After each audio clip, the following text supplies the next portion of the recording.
Hey, salut Dave! Hey, salut Paul! Ben, qu'est-ce que tu fais ici? Ben, je suis venu m'acheter Exploding Kitten, j'ai entendu dire que c'est un très bon jeu. Attends, t'es en train de me dire que t'as jamais essayé Exploding Kittens? Non, jamais. Ah, il va falloir changer ça immédiatement.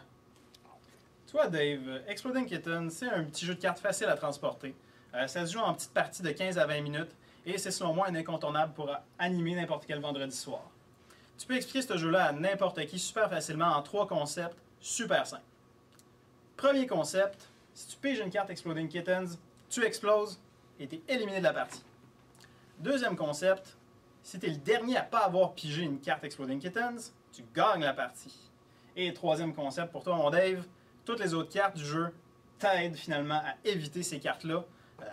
On va vous montrer ces cartes-là tantôt, des cartes super simples. Donc, tu es en train de me dire que si pendant le jeu je pige une carte Exploding Kitten, je perds automatiquement la partie. Oui et non, en fait. Toutes les autres cartes du jeu servent à éviter ou à annuler une carte Exploding Kittens que tu auras pigée. Viens, je vais te montrer ça de plus près. Chaque joueur va commencer la partie avec 5 cartes. 4 vont être pigées au hasard, et la 5e sera une petite carte qu'on appelle la carte Defuse. Une carte Defuse est le seul moyen d'annuler une carte Exploding Kittens. Quand tu utilises une carte Defuse, Dave, tu dois remettre la carte Exploding Kittens dans la pige. Est-ce que je peux regarder les autres cartes en même temps? Tu dois placer la carte Exploding Kittens où tu veux dans la pige, mais sans regarder les autres.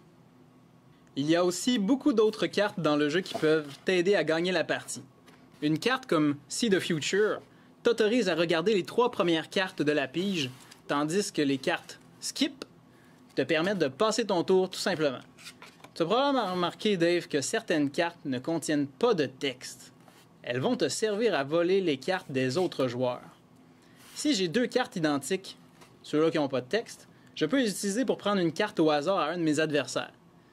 Si j'ai 3 cartes comme ça, je peux nommer une carte, par exemple je pourrais dire Defuse, et si le joueur que j'ai choisi en a une dans sa main, alors il doit me la donner. Je viens de lui voler tout simplement, Dave. Mais tu sais, Paul, que j'aime surtout les petits jeux rapides et simples. Est-ce que Exploding Kitten c'est long et compliqué à installer? T'inquiète pas, Dave. C'est vraiment un jeu très simple à mettre en place. Il faut bien sûr commencer par sortir les cartes de la boîte.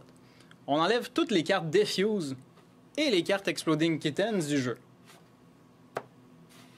Ensuite, on mélange le paquet et on distribue 4 cartes à chaque joueur.